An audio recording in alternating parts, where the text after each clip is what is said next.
O justo viverá pela fé. O justo viverá pela fé.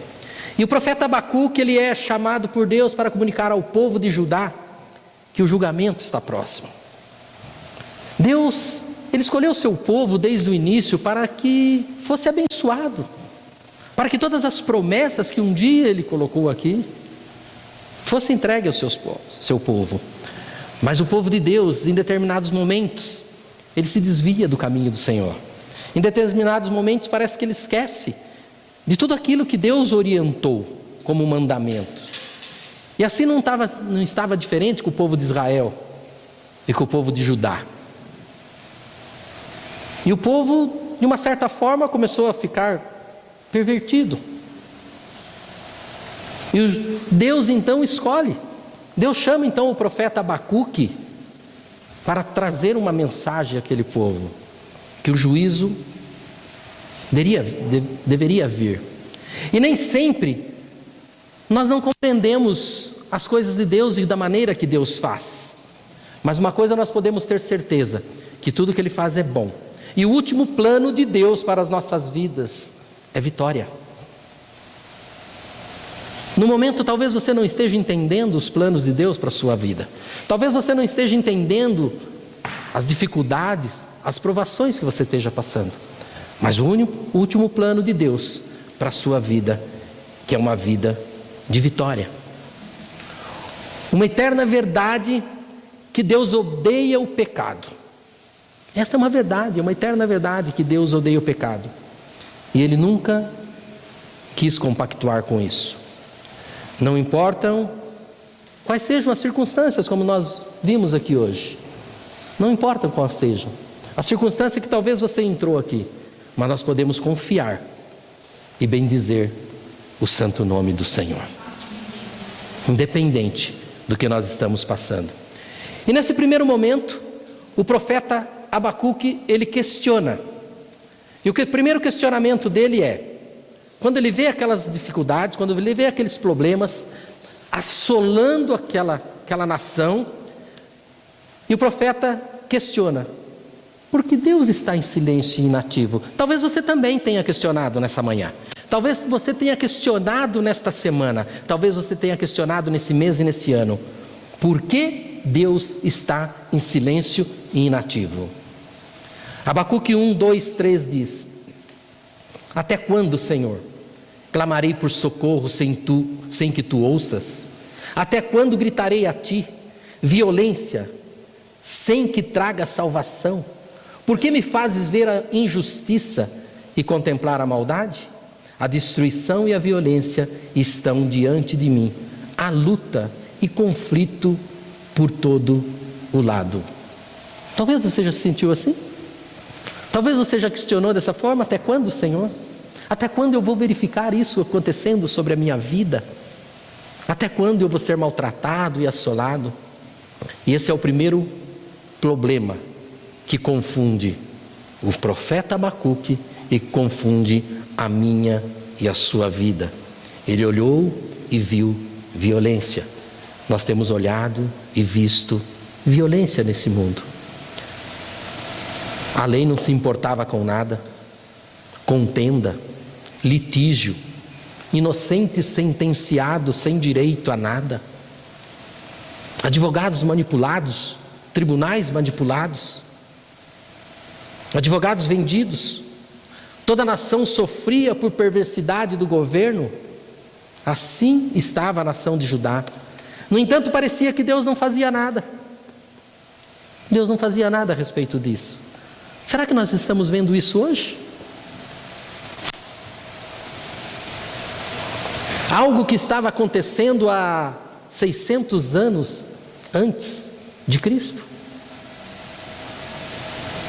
E estava acontecendo porque aquela nação deixou de acreditar no Deus verdadeiro. Aquela nação deixou de cultuar o Deus verdadeiro. E passado agora mais de 2000 anos, o mundo também está deixando de adorar e cultuar um Deus verdadeiro. E nós estamos vendo isso, uma lei que não é justa, uma nação que sufoca, uma nação que prejudica. E ao lado desses problemas, ainda havia a ameaça da nação babilônica. Ao lado dos problemas de Judá ainda havia a ameaça da nação babilônica que assolava o cenário político. E o profeta questiona, assim como nós temos questionado: Senhor, o Senhor não está vendo tudo isso? Será que os teus olhos não estão vendo tudo isso, Senhor, acontecendo? E o Senhor responde, porque Deus sempre responde. Toda vez que nós questionamos, mesmo que nós questionamos de uma forma angustiada, de uma forma de desagravo, o Senhor te responde. E o Senhor responde o profeta Abacuque, em Abacuque 1, 5 e 9.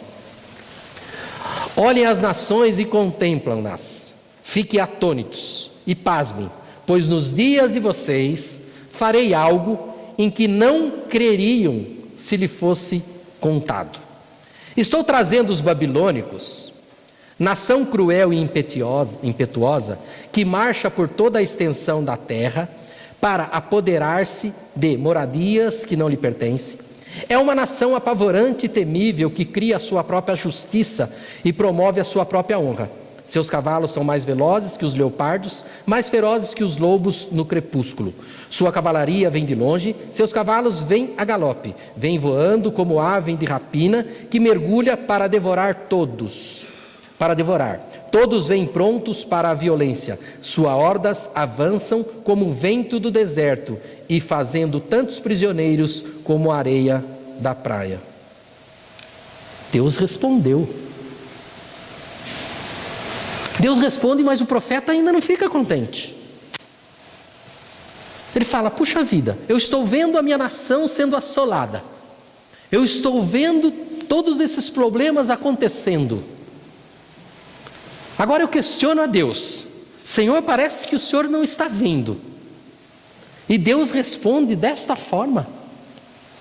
E agora, ele pergunta novamente para Deus. Ele questiona novamente. Ele não aceita aquela resposta de Deus. Muitas vezes nós estamos passando por algum problema e questionamos a Deus por que estamos passando aquilo. E de repente Deus parece que dá uma sufocada maior. Mas Senhor, não foi isso que eu perguntei? Senhor, o que eu perguntei é: quando vai cessar esse sofrimento? E me parece que vem mais sofrimento. Parece que o Senhor me coloca agora mais sofrimento.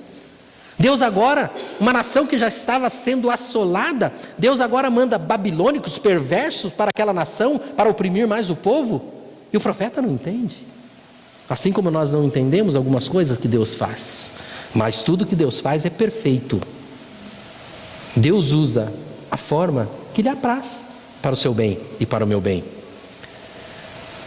E o profeta novamente questiona: como pode Deus usar uma nação tão pecadora como instrumento de disciplina? Eu peço para que as coisas melhorem. Nós não estamos aguentando, a nação não está aguentando. E agora Deus usa uma nação mais perversa como disciplina? E a resposta de Deus cria novos problemas para Abacuque. Ele não entendia. Ele não entendia como Deus poderia usar aqueles babilônicos. E ele questiona a Deus, ele fala: Senhor, na verdade, nós pecamos. Na verdade, nós erramos. Na verdade, nós estamos fazendo algo que desagrada o Senhor. Mas espera aí, Senhor, eles são piores que nós.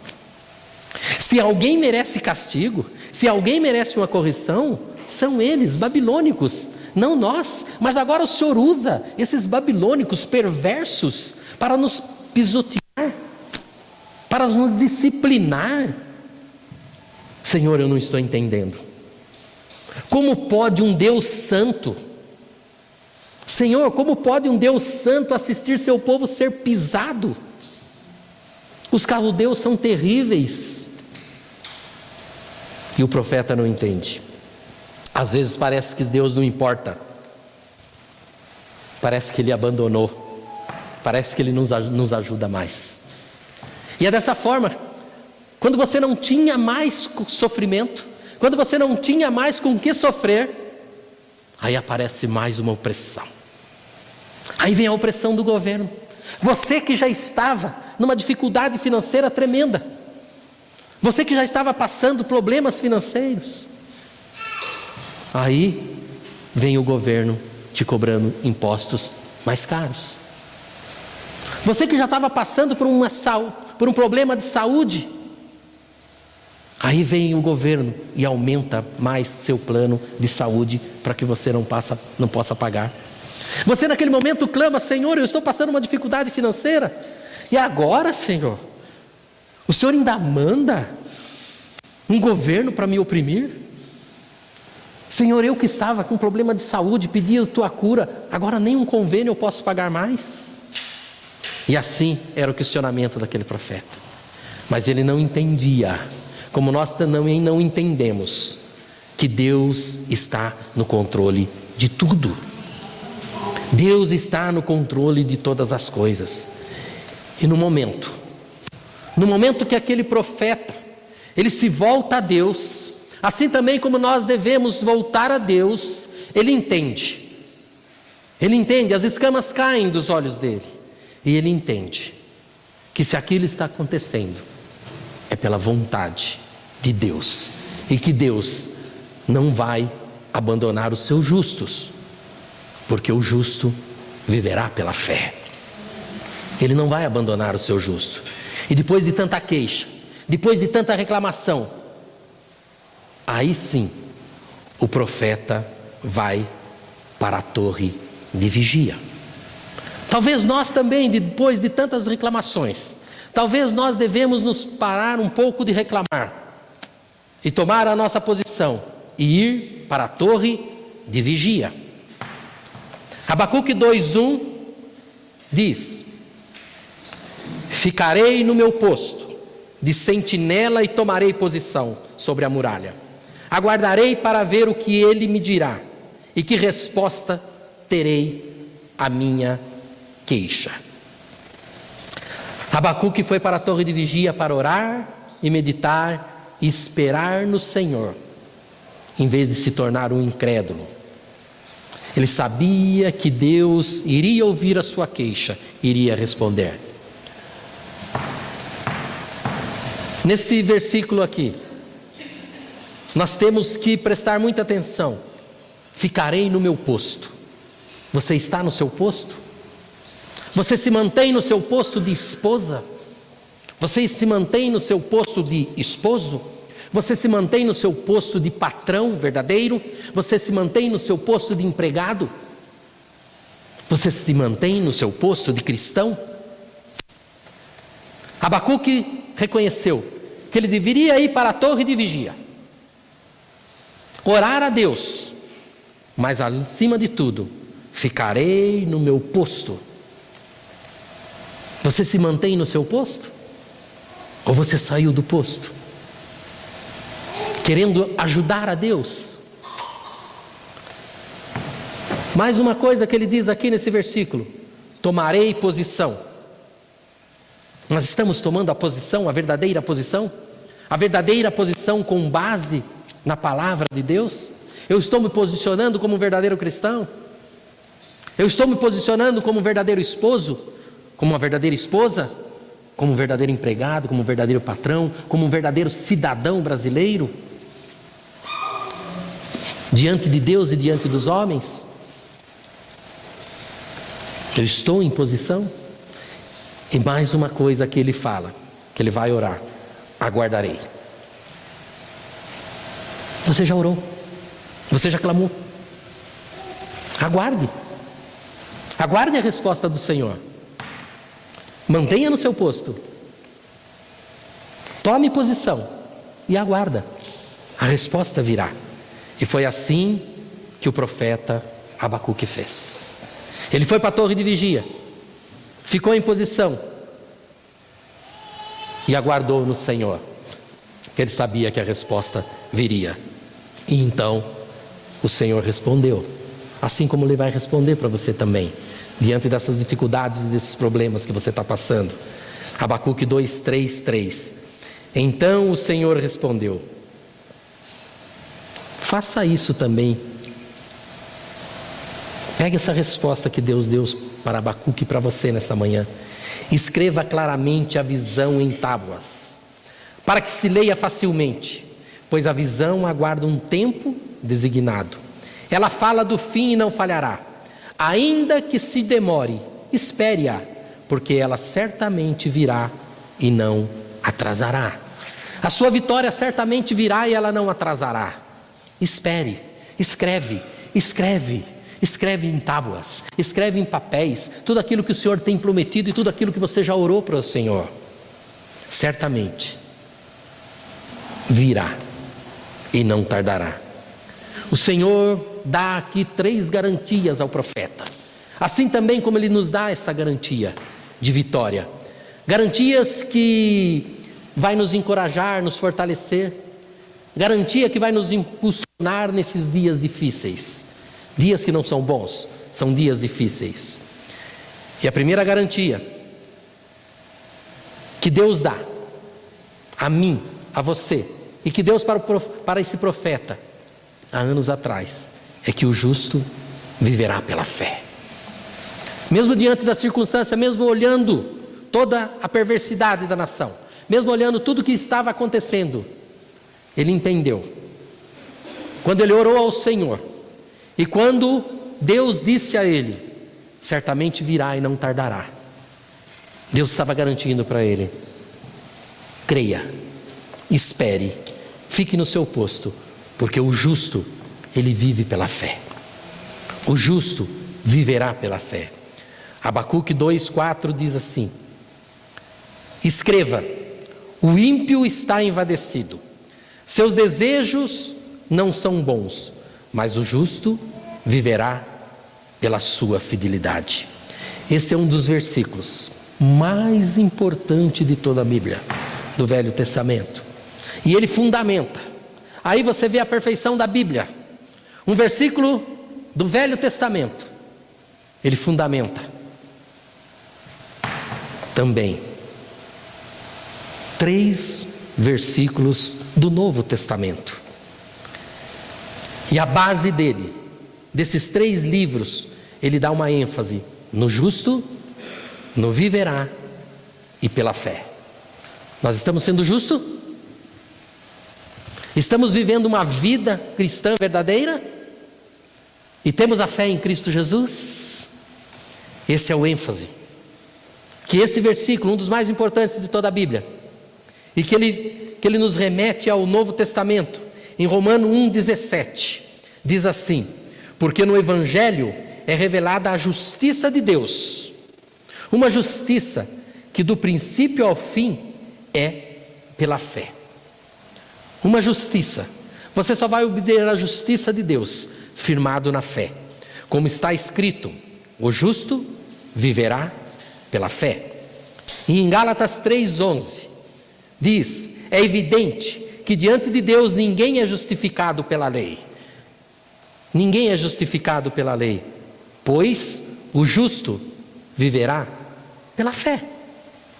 E em Hebreus 10:38 diz: mas o meu justo viverá pela fé, e se retroceder, não me agradarei dele.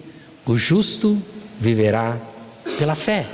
Vemos aqui 2 tipos de pessoas: o soberbo, porque crê nas suas próprias forças. E assim era aquela nação babilônica, ela era soberba, ela acreditava na sua própria força. Aqui tem um tipo de pessoa, o soberbo, que crê em si mesmo. Você tem acreditado em si mesmo? Você tem acreditado nas suas próprias forças, nas forças do seu trabalho, no seu intelecto, na sua capacidade física e intelectual? Isso é soberba. Mas o salvo, o humilde, ele crê no Senhor Jesus. Os caldeus eram orgulhosos. Eles acreditavam que as vitórias eram deles, mas eles não sabiam que era Deus que estava dando a vitória para eles sobre a nação de Judá. Era Deus que fazia eles vencerem, mas eles achavam que era eles que venciam. Eles não percebiam que a capacidade de vencer vem de Deus. Nós temos que perceber que a capacidade de vencer vem de Deus e não na força do nosso braço. Tudo que você sabe, toda a sua orientação, toda a sua sabedoria humana, ela é nada diante da sabedoria de Deus.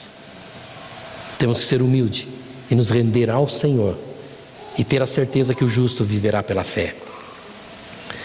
E mais uma orientação que Deus nos dá, a segunda: a terra se encherá do conhecimento da glória de Deus.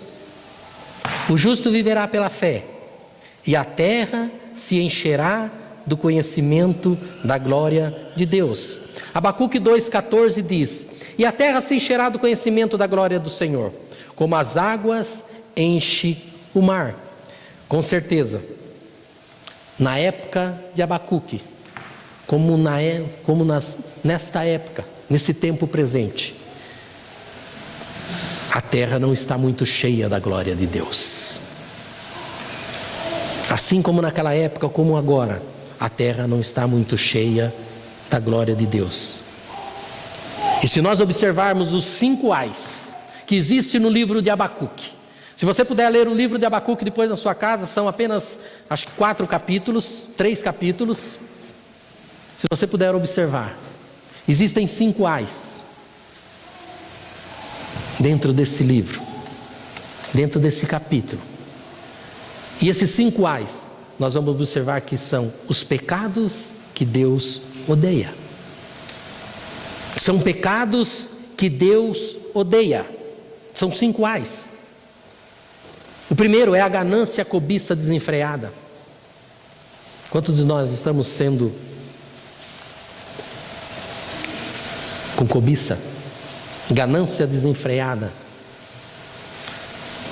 No livro de Abacuque, um dos ais que diz aqui: ai daquele que amontoa bens roubados e se enriquece mediante extorsão. Ai daquele que obtém lucros injustos para a sua casa, para pôr seu ninho no alto e escapar das garras do mal. São ais dentro do livro de Abacuque. Pecado que Deus odeia. Matar para obter ganho. Ai. Ai daquele que edifica uma cidade com sangue e estabelece com crime. Ai daquele. Mais um ai. Pecado que Deus odeia. Bebedeira. Ai daquele que dá bebida ao seu próximo,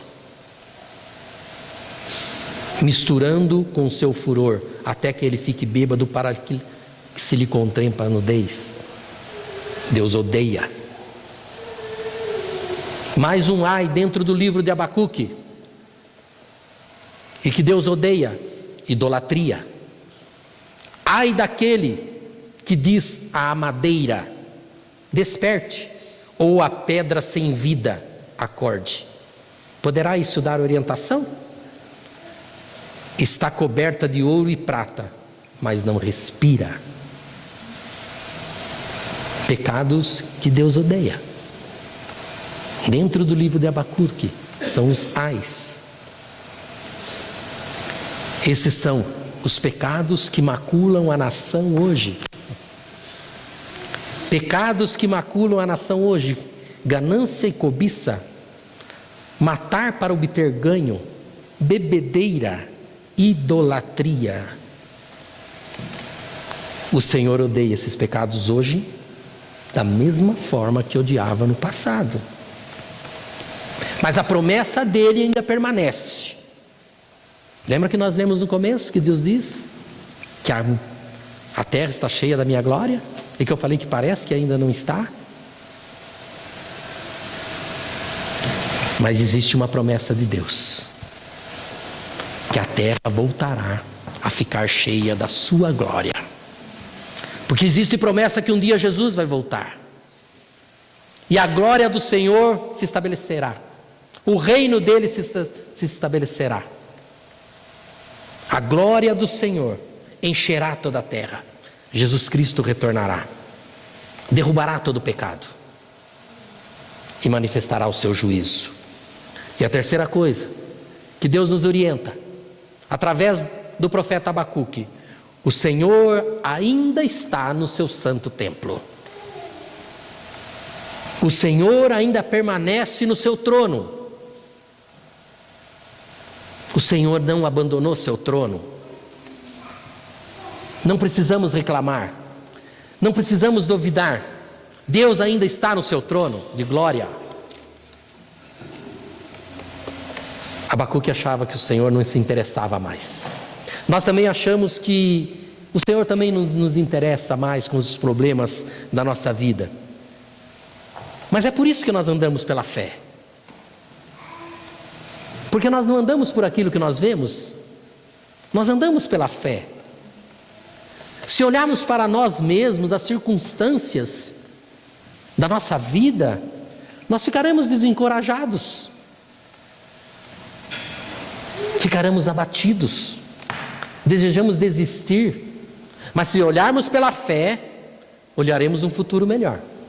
Se olharmos pela fé, se vivermos pela fé, aí sim sentiremos encorajados para prosseguir, capacitados para prosseguir, sabendo que Deus nos capacitará e que Ele nos dará a vitória, e nós alcançaremos essa vitória. O profeta, num determinado momento, ele entende tudo isso. No momento que ele vai orar, e ele entende tudo isso, porque Deus traz essa revelação para ele: eu ainda estou no meu alto trono, o meu justo vive pela fé. Mas que tirem de vocês os pecados que Deus odeia. E o profeta entende, agora ele é um homem transformado. Nós temos que ser uma pessoa transformada pelo poder de Cristo. Nós temos que ser uma pessoa transformada. E agora ele louva o Senhor em vez de reclamar. É o que nós temos que fazer: louvar ao Senhor em vez de ficarmos reclamando. Senhor, o Senhor não está vendo essa situação? O Senhor não está vendo tudo isso que está acontecendo sobre a minha vida? O Senhor não está vendo tudo o que eu estou passando? Ele está vendo. Com certeza Ele está vendo. Mas agora esse profeta, ele louva em vez de reclamar. Ele começa reclamando. Ele começa questionando Deus: Senhor, será que o Senhor não vê tudo isso? E Deus responde, e de uma forma que desagrada. E ele continua reclamando, mas no momento ele entende que agora não é mais momento de eu reclamar, agora é momento de eu me posicionar, agora é o momento de eu ir para a torre de vigia e orar. E aí sim Deus responde novamente e fala: olha, está aqui, escreve. No tempo certo você receberá a bênção. No tempo certo tudo isso vai acontecer na sua vida. Agora ele é um homem transformado, porque ele entendeu. Ele foi transformado através do quê? Ele foi transformado através da oração. Ele foi transformado através da comunhão com Deus. Nós só seremos transformados no momento em que nós tivermos comunhão com Deus, através da palavra e através da oração. E foi isso que aconteceu com o profeta. Ele se tornou um homem transformado. Deus transformará o seu suspiro em cântico. Agora é louvor. Nós reservamos tempos diante de Deus, de oração, para ouvir a sua palavra e para ouvir o que Ele tem a dizer para nós. Nós reservamos esse tempo. E nesse momento o profeta ora. Quando ele vê que não tinha mais condição, quando ele vê que as coisas estavam todas perdidas, ele foi orar, buscar no Senhor. Em Abacuque 3:2, e ele diz: Senhor, ouvi falar da tua fama, tem-o diante dos teus atos. Senhor, realiza de novo em nossa época as mesmas obras, faze-as conhecidas em nosso tempo. Em tua ira, lembra-te da tua misericórdia. E ele fala: Senhor, eu tenho ouvido falar a teu respeito. Eu ouvi falar o que o Senhor fez com os nossos antepassados. Eu ouvi falar que o Senhor abriu o mar vermelho. Eu ouvi falar que o Senhor fez sair água da rocha. Eu ouvi falar que o Senhor deu vitórias ao teu povo. Senhor, eu ouvi falar tudo isso. Faz de novo. Faz de novo. E é assim que nós devemos orar: Senhor, eu creio na tua palavra, todos os teus feitos que eu tenho visto desta palavra, que o Senhor realizou um dia. Todas as maravilhas que um dia o Senhor realizou, Senhor, faz acontecer novamente e faz acontecer na minha vida. Eu sei, Senhor, que a ira vem, mas tenha misericórdia. Senhor, tenha misericórdia nesse momento da minha vida. E foi isso que o profeta fez. Em tua ira, Senhor, lembra da tua misericórdia. Ele sabe que o Senhor está trabalhando. Nós temos que saber que o Senhor está trabalhando ao nosso respeito. Ele sabe que o Senhor estava trabalhando naquele mundo, e o Senhor continua trabalhando. Ele sabia também que haveria julgamento para os ímpios, assim como nós também sabemos que haverá julgamentos para os ímpios. Mas também Ele pede para que o Senhor lembre da misericórdia para aqueles que são justos, e para aqueles que estão buscando, e para aqueles que estão colocando toda a sua fé em Cristo Jesus. O profeta lembra da história de Israel, lembra tudo que o Senhor tinha feito. Assim também nós temos que ter a memória, tudo aquilo que o Senhor já realizou. E a palavra diz que Ele é o mesmo ontem, hoje e será eternamente. E a palavra de Deus diz que se nós crêssemos, nós poderíamos fazer obras maiores do que Jesus fez. O justo viverá pela fé. O Senhor trabalhou no passado, trabalha no presente e trabalhará no seu futuro. Por fim, o profeta louva ao Senhor numa das maiores confissões de fé que encontramos na Bíblia. Uma das maiores confissões de fé que nós podemos encontrar na Bíblia está no livro de Abacuque. Abacuque 3, 17, 18. Que você já cantou, você já ouviu, mas ainda não ficou gravado no seu coração.